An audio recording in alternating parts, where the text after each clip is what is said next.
할렐루야, 반갑습니다. 우리 목사님 선교 간다고 하더니 얼마나 열심히 선교를 하고 오셨길래 목이 다 쉬었는가 생각하시겠습니다만, 제가 열심히 해서 목이 쉰 게 아니고 이제 지금 현재도 몸은 쌩쌩하고 어제까지만 해도 쌩쌩했습니다. 근데 그 밤에 조금 이렇게 늦게까지 작업을 하고 아마 그 몸은 이상이 없는데 아마 목감기가 온 것 같아요. 그래서 오늘 새벽부터 목이 잠깐 잠겼는데 여러분 듣기에 조금 부담스럽지만 죄송하게 생각하고 그래도 말씀에 경청해 주시면 저에게 힘이 되고 격려가 되겠습니다. 지난 월요일에 출발한 우리 선교팀은 몽골 단기 선교 한 주간 잘 마치고 어제 오후 한 5시 좀 넘어서 교회에 도착했습니다. 기도해 주시고 후원해 주신 여러 성도님들에게 진심으로 감사드립니다. 이번에 선교에 다녀온 분들은 저를 포함해서 모두 26명입니다. 초등학생도 있고 중고등학생, 청년 대학생, 그리고 집사님, 권사님, 장로님까지 전 세대가 함께한 적지 않은 인원이었습니다. 단기 선교도 하나님의 일이기 때문에 선교대원으로 함께 하려면 준비가 되어 있어야 합니다. 먼저 가기 원하는 사람들이 분명한 소명을 가지고 영적으로 기도하면서 무장되어 있어야 되고 신체적으로도 건강한 상태를 유지해서 최적의 몸 상태를 가지고 나가야 되는 것입니다. 그러나 준비가 안 된 분들이 상당수 있었습니다. 가기 싫은데 억지로 간 사람들도 있었습니다. 제가 가자고 한 것은 아니었지만은 부모님들이 강권해서 보낸 것이었습니다. 또 그들이 직접 말했습니다. 나는 가기 싫은데 엄마가 억지로 가라고 해서 왔다고. 근데 그렇게 간 분들이라도 마지막에 마치고 돌아올 때는 모두 다 한 마음으로 감사하며 기쁨으로 선교를 마치고 하나님께 영광을 돌리게 되었습니다. 억지로라도 보낸 엄마들은 잘했다고 생각이 됩니다. 마태복음 21장 말씀에 보면 예수님이 이런 비유를 말씀했습니다. 한 사람이 2 아들이 있는데 맏아들에게 가서 말했습니다. 예, 오늘 포도원에 가서 일을 해라 그랬더니 예, 아버지 알았습니다 하고는 가지 않았습니다. 둘째 아들에게 말했습니다. 오늘 포도원에 가서 일 좀 해야 되겠다라고 말했더니 둘째 아들이 싫습니다, 안 갑니다 이렇게 말했는데, 가만히 생각을 해보니까 아버지 말씀에 순종하지 않은 것이 잘못됐다 생각해서 뉘우치고 이제 그 밭으로 가서 일을 했는데, 2 사람 중에 누가 아버지의 뜻대로 하였느냐 이렇게 예수님이 물어봅니다. 물론 당연히 둘째가 아버지의 뜻대로 했지요. 그러나 여러분, 예, 알겠습니다 하고 가는 것이 하나님을, 아버지를 더 기쁘게 하는 삶인 줄로 믿습니다. 다음에 혹시 이런 기회가 되면 처음부터 예, 알겠습니다, 아멘하고 가는 것이 복이 되고 은혜가 될 줄로 믿습니다. 우리가 이번에 선교를 하게 된 곳은 몽골의 수도인 울란바타르에서 약 300여 킬로 정도 떨어진 을지트라고 하는 그런 마을이었습니다. 몽골은 우리나라보다 면적이 남한보다 18배나 큰, 상당히 땅이 큰 나라입니다.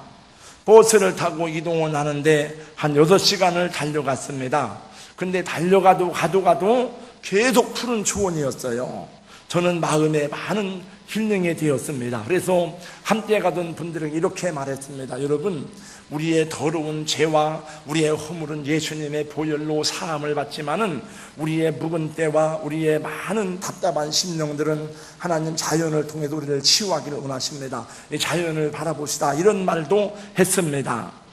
하나님이 주신 자연의 은총을 마음껏 누리고 그 초원에서 보니까 소, 말, 양, 염소 많은 동물들이 마음껏 뛰놀면서 풀을 먹고 노는 모습이 마치 이제 자연동물원을 관람하는 것 같았습니다.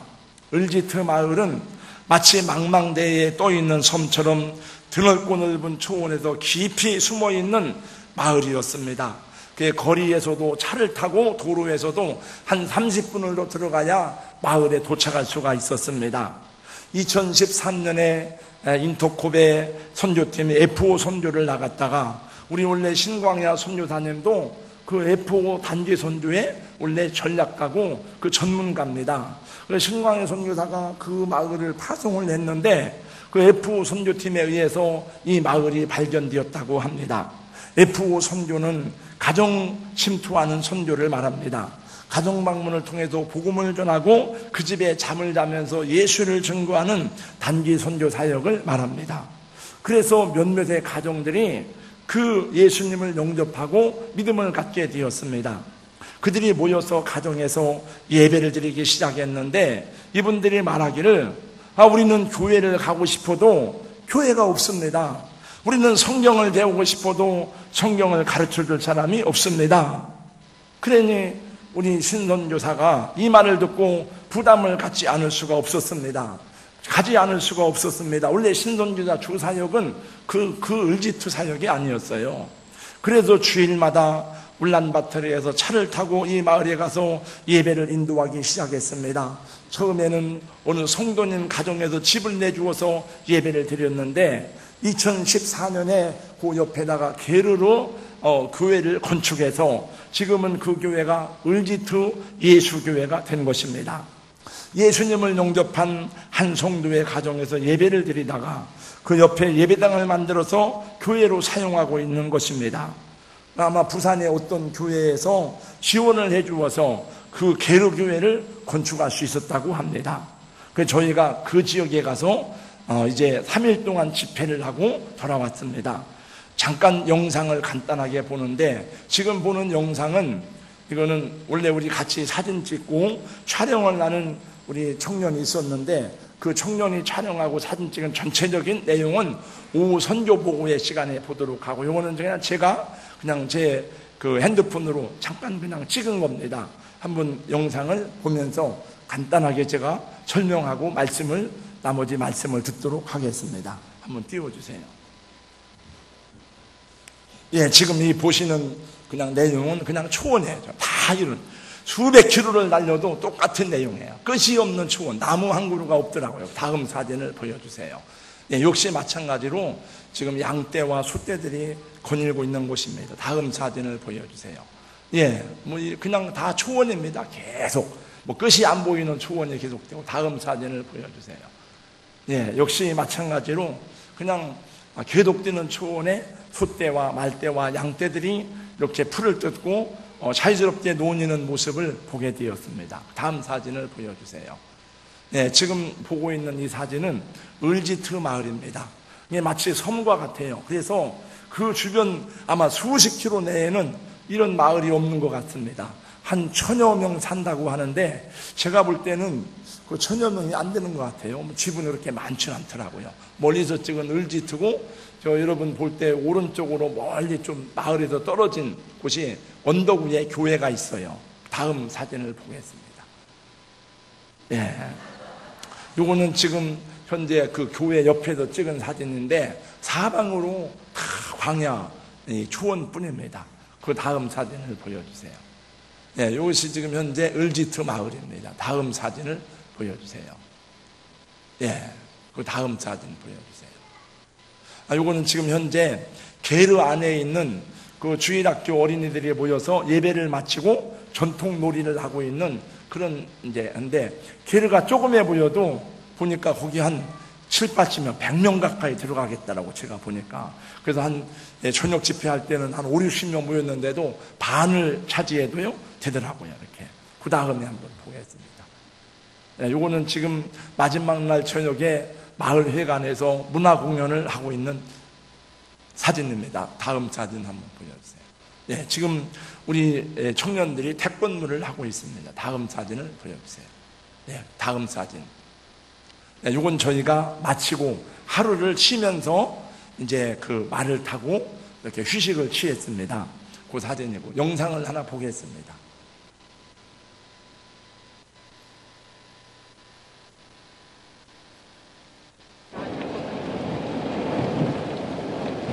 그냥 이건 차를 타고 가면서 제가 그냥 핸드폰으로 찍은 겁니다. 이런 초원이 한 300km, 1000km 가도 같아요. 그러네. 아까 그 양 진짜 멋있었어. 이렇게 그래서 뭐 놀이하는 것 같은. 와, 왼쪽에도 양이 많네. 지금도 몇 백층만 계속 지나가보나요? 네, 다음 끄시고. 네, 이거는 제가 그 교회가 있는 조금 언덕에 올라가서 비가 많이 찍은 겁니다. 아침이 되니까 비가 그치고 우리가 집회하기가 좋은 날씨가 됐습니다. 오늘 세 번째 만나요. 여기 첫 번째 나오는 게 교회입니다. 하얀 게 교회. 그리고 멀리 보이는 것이 지금 을지터나무. 저 소리는 바람 소리예요, 바람. 바람이 아주 세우게 불어요.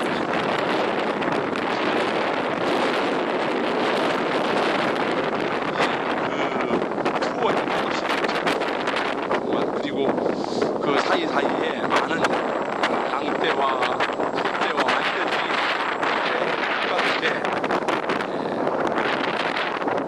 불을 끄고 있습니다.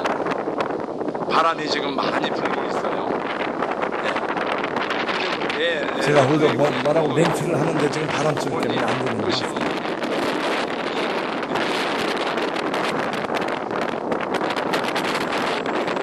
예, 그 끝이 다음 영상. 이건 그 마을 회관에서, 문화회관에서 집회를 했습니다.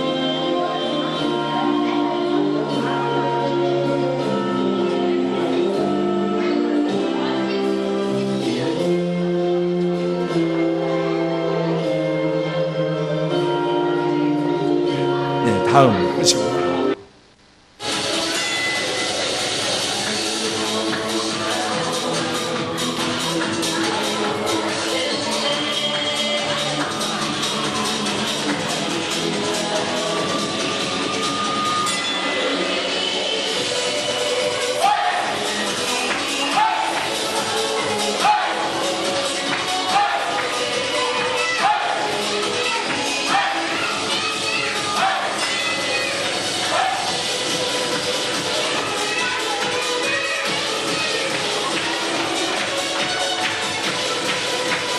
네, 됐습니다. 여기 교회에서 이렇게 시범 보인 것보다 훨씬 잘했습니다. 원래 한국 사람들은 실전에 가면 강해요. 나이 많으신 한 아주머니가 맨 앞에 중교를 반했는지 제가 봤는데 내려왔더니 갑자기 막 기습적으로 입에다 쪽 하고 막 뽀뽀를 하더라고요. 아마 너무 멋있었나 그래서 자기 딸을 사위로 주려고 그랬는지 며느리를 주려고 그랬는지. 예.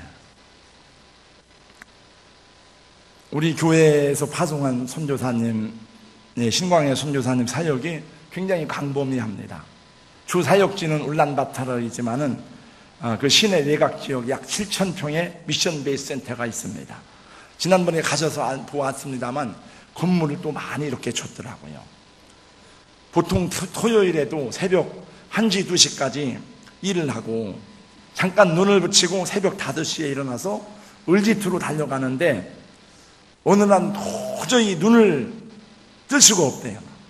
그래가지고 운전도 못하는 사모님한테 핸들을 맡기는 거예요. 쉬고 갈 수가 없대요. 왜냐하면 11시에 예배를 맞춰서 가야 되니까. 그래서 사모님은 면허증만 있지 운전을 할 줄 모르는데도 쉴 수가 없습니까? 시간을 맞춰야 되니까. 그 5시간을 달려가는 거예요. 6시간을. 여러분 교회 몰다고 하지 마세요. 그렇게 하고 낮 11시에 예배를 드리고 오후 2시에 어린이 예배를 드리고 정리하고 4시, 5시 끝나고 집에 오면 11시랍니다. 지금 몽골과 우리 시간 같아요. 거기 썸머타임 제가 실시돼서 지금도 거기 예배를 드릴 겁니다 아마. 그리고 이제 이번 주에는 예배를 드리면 내일 또 가야 돼요, 거기를. 왜냐하면 선교팀이 또 오기 때문에. 네, 현재 교회에 모이는 성도들은 어른들이 한 7, 8명 정도. 그 다음에 아이들이 20명에서 30명. 이제 방학 때는 좀 아이들이 어딜 가고, 학기 중에는 좀 더 많이 모인답니다. 이 사람들은 예수라고 하는 이름을 들어보지도 못한 사람들이 예수 복음을 듣고 구원을 받고 하나님의 자녀가 된 것입니다. 우리 한국 사회는 교회를 안 다녀도 예수가 누군지 또 교회가 뭔지를 아는데 이 사람들은 교회가 뭔지 예수가 뭔지를 알 수가 없어요. 학교에서 안 가르치고 들어본 적이 없으니까. 근데 생전 예수라고 하는 이름도 들어보지 못했는데 선교팀이 가서 예수 복음을 전하고 영접을 시키고 교회가 세워진 거예요. 근데 몽골에는 그런 마을이 아직도 많이 있다고 합니다. 저희는 이 마을에 가서 3일 동안 집회를 하였습니다. 11일 날 첫날 저녁에는 세례식을 하였습니다. 교회가 생기고 처음 세례식을 하는 것이었습니다. 그래서 제가 집례를 하는데 여러 사람들이 막 그 눈물을 흘리면서 울었습니다. 마지막 날 우리 소감을 얘기하는데 권사님 한 분도 그분들의 눈물을 보면서 막 자기도 눈물이 흘러내리더래요. 다음 날에도 집회가 계속되었습니다. 낮 11시에는 어른들 집회를 하고 오후 2시에는 어린이 집회를 하고, 어린이 집회는, 어른들 집회는 제가 인도하고 오후 2시 어린이 집회는 우리 서목사님이 했어요. 근데 사실은 제가 어린이 집회를 하고 싶었어요. 왜냐면 저는 어른들보다 어린이 집회를 잘해, 제가 사실은.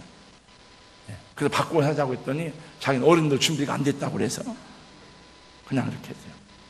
그 저녁엔 또 아이들 어른들 같이 모여가지고 또 집회를 하였습니다. 그 다음 날에도 2번 집회를 했습니다. 3일째 날에도 11시에 어른들 집회. 그러니까 이 부흥회더라고. 부흥회. 우리 부흥회 하면 저녁에 모이고 새벽에 모이고 낮에 모이고 하자는데 거긴 새벽에 안 모이고 낮에 11시에 모이고 2시에 모이고 저녁에 모이고 그걸 3일 동안 했습니다. 그리고 마지막 3일째 되는 저녁날은 마을에 있는 문화회관에서 일반 사람들도 모여서 공연을 하였어요. 아리엘 찬양팀, 태권무, 악기 연주, 스킷 드라마, 그리고 몽골 사람들도 나와서 같이 전통 춤을 추면서 노래하는 그런 공연 시간을 가졌습니다. 숙박은 학교 기숙사에서 하게 되었는데 말이 기숙사지 전기도 없고 물도 없고 그냥 세수하고 발 닦는 것은 사치요, 사치. 여러분 우리는 마음대로 화장실 가고 세수하고 발 닦잖아요. 근데 거기 가면은 세수를 할 수가 없어요. 물이 없으니까. 왜? 집에도 물이 없어요, 다. 그 큰 동네에 한 1000여 명 사는 동네에 물집이 2가정이 있어요. 거기서 물을 찾아 먹는 거예요. 가장 어려운 것은 화장실이었던 것 같습니다. 저는 굉장히 좋았어요. 왜냐하면 옛날 고향 생각이 나서 거기 가서 앉으니까 배설이 얼마나 잘 되는지 막 그 변 떨어지는 소리가 너무 시원하게 들리는 거예요. 막 뚝뚝뚝 막 이게 막 깊어가지고 거기 한번 빠지면 누가 건져주기가 어려울 것 같아요. 근데 우리 어른들은 상관이 없지만 그 아이들 청년들은 그런 경험이 없으니까 그러니까 어디 멀리 몰래 나가서 차지에 가서 똥 놓고 거기 가면 마치 몽달 귀신이라도 막 나올 것 같은 그런 시설이었습니다. 그래서 이렇게 보면 옆에 이렇게 같이 앉아서 할 수 있도록 뒤에 있고 그래도 불평하거나 원망하는 사람이 없더라고요. 한국에서 하면 막 불평하는데 선교지 가면 불평하는 사람이 없어요. 참 그건 놀라운 은혜예요. 당연히 그래야 되는 줄 알고 기쁨으로 사역을 감당했습니다. 여러분 본문의 말씀은 사도 바울이 고린도에서의 사역을 보여주는 내용 가운데 하나입니다. 바울은 아테네에서의 사역을 마치고 고린도로 내려왔습니다. 사실 바울의 아테네에서의 사역은 별로 시원한 열매를 거두지 못했습니다. 사도 바울은 그동안 매를 맞고 헐벗고 굶주리고 감옥에 가고 그러면서도 찬송을 하고 많은 박해와 위협을 받으면서도 흔들리지 않고 이 선교 사역을 감당해 왔습니다. 그러나 여러분 이 사도 바울도 불사신이 아니잖아요. 불사조가 아니에요. 그건 육체를 가진 인간입니다. 그래서 지치고 피곤했을 뿐만 아니라 두려움이 엄습했습니다. 이게 말씀에도 보니까 하나님께서 바울아 두려워하지 말라. 이것은 바울에게 두려움이 임한 것을 보여주는 내용입니다. 그 아테네의 사역도 여러 가지로 힘들고 어려웠을 뿐만 아니라 고린도는 원래 깡패, 도둑놈 이게 창녀들이 많아요. 그러니 이 복음을 전하다 어떤 우애를 당할지 모르는 어려움 가운데 있었습니다. 여러분 사역을 하다가 지치고 쓰러지는 것을 번아웃이라고 그래요. 번아웃. 다 아십니다만 그걸 탈진이라 탈진. 모세도 그 백성을 이끌고 광야 일정을 계속하는 중에 번아웃 된 적이 있었습니다. 그래서 하나님 앞에 나가서 하나님 나를 죽여주세요. 나를 데려가 주세요. 그리고 기도했던 적이 있었습니다. 그때 하나님께서 모세에게 필요한 동역자 70명의 장로들을 세워줘요. 엘리야도 하늘의 불을 끌어들이고 하늘의 불로 응답받는 기적의 주인공이었지만은 번아웃 되어서 광야로 들어가서 하나님 나를 죽여달라고 기도했던 적이 있었습니다. 바울도 매우 지쳐 있을 때에 하나님이 두 가지 방법으로 바울을 위로하시고 격려하시는 모습을 볼 수가 있습니다. 그 중에 한 가지가 하나님이 직접 환상 중에 나타나셔서 말씀하시는 것이고, 또 한 가지 하나님의 방법 가운데 하나가 뭔가 하면은 사람을 붙여주는 거예요. 동역자를 보내주는 거예요. 그래서 사람을 통해서 위로하고 사람을 통해서 격려하고 사람을 만나게 하는 거예요. 오늘 말씀해 보니까 첫 번째, 브리스길라와 아굴라 부부를 만나게 하십니다. 여러분, 복음은 혼자 전하는 게 아닙니다. 하나님의 일은 혼자 하는 게 아닙니다. 하나님은 언제나 필요한 사람을 만나게 하시고 그들을 동역자로 붙여주심으로 사역의 필요를 채워주십니다. 이 브리스길라와 아굴라는 본래 유대인이었는데 로마에 살게 되었습니다. 로마에 사는 중에 어느 날 클라우디오 황제가 명령했습니다. 유대인들은 다 떠나라. 그래서 갈 데가 없으니까 고린도로 내려와서 고린도에서 바울을 만나게 된 거예요. 그래서 바울에게 복음을 듣고 예수님을 영접하고 바울의 제자가 되었습니다. 그래서 이 사람들이 바울과 함께 사역을 하는데 얼마나 충성된 사람인가 하면은 이 로마서 16장 4절 말씀에 보니까 바울이 이렇게 말합니다. 그들은 내 목숨을 위하여 자기의 목이라도 내놓았나니 라고 말합니다. 하나님이 이들을 통해서 바울을 격려하고 바울에게 용기를 줍니다. 하나님은 또 말씀해 보니까 바울에게 실라와 디모데를 다시 만나게 하세요. 실라와 디모데는 복음을 전하다가 데살로니가에서 헤어졌어요. 그리고 여러 시간이 흘러갔는데 다시 고린도에서 그들을 만났습니다. 그 동역자들을 만나니까 얼마나 반가운지 몰라요. 힘이 나죠. 그래서 5절 말씀 보세요.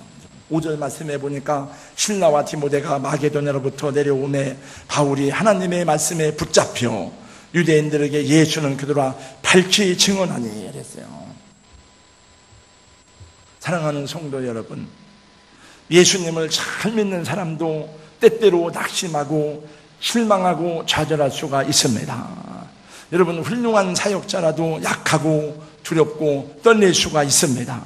그 주님이 주시는 위로와 용기가 필요한데, 주님이 일하시는 방법 가운데 하나는 사람을 동역자로 세워주시는 것입니다. 바울은 고린도에서 브리스길라와 아굴라 외에도 복음을 위해 헌신하는 많은 동역자들을 만나게 되었습니다. 그 중에 한 사람이 또 실절 말씀에 나오는 디도 유스도라는 사람이에요. 디도는 로마 시민권자로 고린도에서 상당히 유명한 도공의 가문을 이루었는데 후에 명문가 집안이 되었습니다. 이 사람은 자기 집을 고린도 교회 전도 사업본부로 제공하는 헌신을 하였어요. 얼마나 귀합니까? 자기 집을 바울이 마음대로 사용하도록 하고 그곳에서 예배를 드리고 교회를 시작하게 했습니다. 여러분, 이번에 을지트에 다녀오신 분들, 우리 잠은 기숙사에 가서 잤지만 하루 종일 생활하는 건 어디서 생활했습니까? 게르에서 생활하고 그 다음에 고 가정집 옆에서 밥을 먹고 거기서 쉬고 거기서 옷을 갈아입고 계속 그랬잖아요. 그는 우리가 사용하도록 임대를 낸 게 아니에요. 그 집은 그 성도의 집이에요. 그 사람 집주인이 누구냐? 여러분, 양 잡을 때 배가 막 이렇게 나오고 배를 내밀고 다니는 그 아저씨가 그 집주인이에요. 세례받은 분이에요. 그래서 제가 계속 거기서 이렇게 밥을 먹고 생활하고, 또 우리는 기숙사에서 잠을 잤지만 신선 여사님 가족들은 거기서 잠을 잤잖아요. 그래서 우리가 이 사례를 해야 되는 게 아닙니까? 우리가 좀 이분들한테 경력금을 좀 줄까요? 그랬더니 하지 말라는 거. 이분들이 기쁨으로 그 일을 하게 됐는데, 원래 처음에 거기서 교회가 시작됐는데 만약에 돈을 주면은 이분들이 오해를 하고 기쁨이 사라질 수도 있고 그럴 수 있다는 거예요. 하나님께서 예비하는 사람을 꼭꼭 붙여주시더라고요. 그 다음에 또 8절 말씀해 보니까 회당장 그리스도라는 사람이 나옵니다. 근데 이 놀라운 것은 이 사람이 예수를 믿고 온 집안으로 더불어 주님을 섬기는 가정이 되었습니다. 회당장이라고 하면 상당히 영향력을 가진 사람이에요.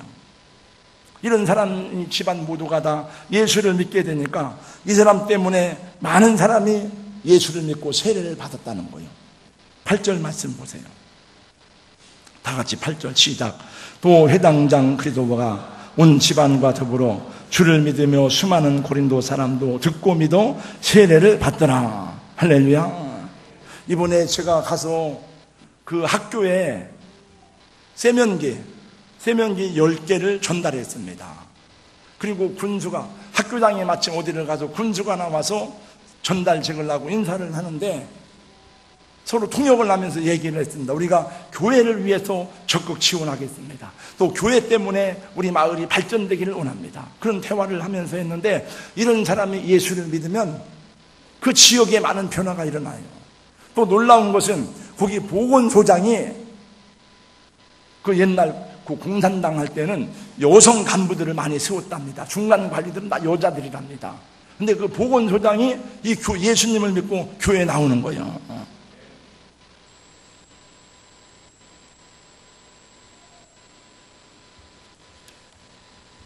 얼마나 귀하고 아름다운 일인지 모릅니다. 하나님이 이렇게 적지 않은 사람들을 바울의 동역자로 세워주시고 바울과 더불어 일하게 하시니 바울이 고린도에서 많은 열매를 맺었고, 지금도 고린도 교회가 그대로 남아있어도 우리가 고린도 교회를 가보니까 2000년의 역사를 간직한 교회로 하나님을 경배하는 예배가 지금도 드려지고 있는데, 거기 고린도 교회의 교역자 이름을 보니까 제1대 담임 교역자 바울이에요. 바울. 저는 헬라어는 읽을 줄 아니까. 여러분, 하나님이 일하시는 방법 가운데 하나는 동역자를 붙여주시는 것입니다. 사람을 통해서 격려와 위로를 받습니다. 또 사람을 통해서 힘을 떼고 기운을 떼고 마귀가 역사하는 방법도 사람을 통해서 하는 거예요. 저는 얼마 전에도 어떤 분하고 얘기를 하는데, 많은 사람들이 막 여러 가지 말을 많이 해가지고 굉장히 지치고 피곤하고 힘들게 하는, 그것도 사람이 하는 일이죠. 마귀가 사람을 통해서 일을 해요. 어떤 사람은 사역자들이나 리더하는 사람을 힘들게 하고 지치게 하고 피곤하게 하고 실망하게 합니다. 어떤 사람들은 앞에 이끌어가는 지도자에게 격려와 위로와 용기를 주는 사람들이 있습니다. 저는 여러분들이 하나님의 동역자로 쓰임받는 은혜가 있기를 예수님의 이름으로 축원합니다. 여러분, 아무리 믿음이 부족하고 교인 가운데 저런 사람이 뭐 교인이냐라고 생각하고 그 믿음이 없어 보여도 예배당에 나와 있어 예배드리는 그 모습 하나만으로도 때때로 목회자들이 격려가 되고 힘이 되는 일이 얼마나 많은지 모릅니다. 무슨 큰 일을 해야만 되는 그런 게 아니에요. 그래서 비록 작은 거지만은 그 의미를 알고, 내가 앉아있는 게 목사님에게 힘이 된다고, 내가 앉아있는 게 우리 다른 사람 성도들에게 격려가 된다고, 그게 메시지예요. 다 그게 메시지입니다. 멀리서 교회를 오는 사람은 내가 누구한테 나는 이렇게 멀리서 교회를 온다 이렇게 말하지 않아도 그게 메시지입니다. 다. 이 사람은 멀리서 이렇게 오는구나, 기쁨으로 오는구나. 신선교사가 이렇게 막 5시간 차를 타가지고 갈 때에 그 성도들이 어떤 생각을 갖겠습니까? 하나님이 일하시는 방법은 동역자를 세워서 함께 하게 하시는 것입니다. 우리 장로님, 권사님, 집사님들은 저의 동역자들이요, 또 우리 모두는 하나님의 동역자인 것입니다. 여러분, 고린도전서 3장 말씀해 보세요. 우리는 하나님의 동역자들이요 그랬습니다. 만약에 여러분 이건희 회장이 우리 집사님 나랑 동업합시다 그러면 얼마나 좋겠습니까? 안 하겠습니까? 하죠. 하나님이 우리를 동역자로 세웠다는 거예요. 우리가 이 세상을 살아가면서 좋은 사람을 만난다는 것은 얼마나 감사한 일인지 모릅니다. 사람을 잘 만나는 것이 얼마나 귀한 축복인지 모릅니다. 여러분, 사업하다가 사기꾼 만나보세요. 여러분, 길 가다가 깡패 만나보세요. 얼마나 괴롭고 고통스러운 일입니까? 사람을 잘 만나지 못해서 망한 사람이 얼마나 많습니까? 예수 안에서 끝까지 신실한 동역자로 사랑하고 섬기는 은혜가 있기를 예수님의 이름으로 축복합니다. 그 예수 믿는 사람이 그래야 다윗과 요나단처럼. 그래서 저희는 잠시 한 주간 다녀왔지만 우리 신선교사의 사역을 생각하면 사도 바울과 같은 헌신과 열정을 가지고 사역하는 모습을 볼 수가 있어요. 제가 보니까 우리 탄자니아 최선교사도 그렇고 다 정말 신실하고 충성되고 열심히 했어. 그 지역에서 인정을 받고. 제가 보니까 돈이 있다고 되는 게 아니더라고, 그게. 희생하고 막 열정을 갖는다고 되는 일이 아니에요. 하나님이 때마다 시마다 예비된 사람을 붙여주시고 하나님이 함께 하셔야 가능한 일인 것을 보게 되었습니다. 우리도 가서 뭘 우리가 잘했다는 게 아니에요. 우리가 가서 우리가 암만 하고 잘하고 왔으면 뭐예요? 그거 참 대전에서 왔다는 동산교회에서 참 잘하대. 그 목사님 참 우리를 위해서 열심히 말씀을 전해주시고 그 찬양팀이 잘하대. 그걸 끝나면 뭐예요? 우리는 거기 있는 사람이 어떻게 그들을 간제를 맺고 섬기느냐가 중요하죠. 우리는 단지 가서 잠깐 갔다 와서 그들에게 격려와 동기부여만 하는 것일 뿐인 것입니다. 우리는 신선교사가 잘하도록 도와주는 것밖에는 아무것도 아니에요.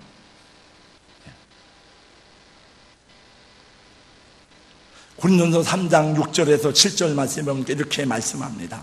나는 심었고 아볼로는 물을 주었으되 오직 하나님께서 자라나게 하셨나니 그런즉 심는 이나 물주는 이는 아무것도 아니로되 자라나게 하시는 이는 하나님뿐이니라. 오직 하나님께 감사하고 하나님 아버지께 영광을 돌리는 것이 우리의 본분인 줄로 믿습니다. 하나님께 감사하고 이런 일을 할 수 있도록 기회를 주신 것만 해도 감사한 거예요. 나 같은 사람도 가서 선교 사역에 쓰임받고 또 여러분들이 다 후원을 많이 해주셔가지고 헌금도 많이 하고 왔어요. 돈 안 썼어요. 네. 다 해가지고 헌금도 많이 하고 여러분들이 다 지원해 주셔서 얼마나 감사한지 몰라요. 그래서 참 하나님께 감사하고 혹시 앞으로 혹시가 아니고 또 이제 가겠죠. 이제 언젠가 이제 가겠지만은 그때는 가네 안 가네 하지만 처음부터 아멘 가겠습니다. 그리고 가는 것이 하나님이 더 기뻐할 줄로 믿습니다. 저를 따라서 해주세요. 오직 하나님께 감사, 오직 하나님께 영광. 할렐루야. 감사합니다. 걸어가신 우리 하나님 아버지 감사합니다. 교회의 파송을 받아서 한 주간 동안 26명의 교역자들과 장로님과 권사님, 집사님들, 청년 학생 우리 아이들까지 하나님의 은혜로 출발하여 갈 때는 여러 가지 무거운 마음으로 간 사람도 있지만은 선교 현장에서 일어나는 일들을 보면서 하나님의 은혜를 체험하고 기쁜 마음으로 한 마음 되어 돌아올 수 있도록 은혜 베풀어 주심을 감사합니다. 우리 하나님 예수님께서 누가복음 10장 말씀에 70명의 제자를 파송할 때에 내가 너희를 보냄이 이리 가운데 어린 양을 보냄과 같다고 안타까이 주님 보셨지만 그러나 그들이 돌아와서 보고할 때에 귀신들도 주님의 이름에 항복하더이다 하고 놀라워했는데 저희들도 부족하고 저희가 무슨 선교를 감당하겠습니까? 순종함으로 나갔을 뿐이지만 선교사님에게 격려와 힘이 되게 하여 주시고 그 지역 사람들과 더불어 함께 하나님께 영광을 돌려 싸우니 우리 하나님 주님을 모르던 사람들이 주님을 알게 되고 천국 백성이 된 기쁨을 함께 누리는 그 은혜가 우리에게도 기쁨이 되고 하나님께 영광이 되고 그 지역에도 교회가 견고히 세워지는 축복의 기회가 되게 하여 주시옵소서. 주님께 영광을 돌리옵고 주 예수님의 이름으로 감사하며 간절히 기도하옵나이다. 아멘.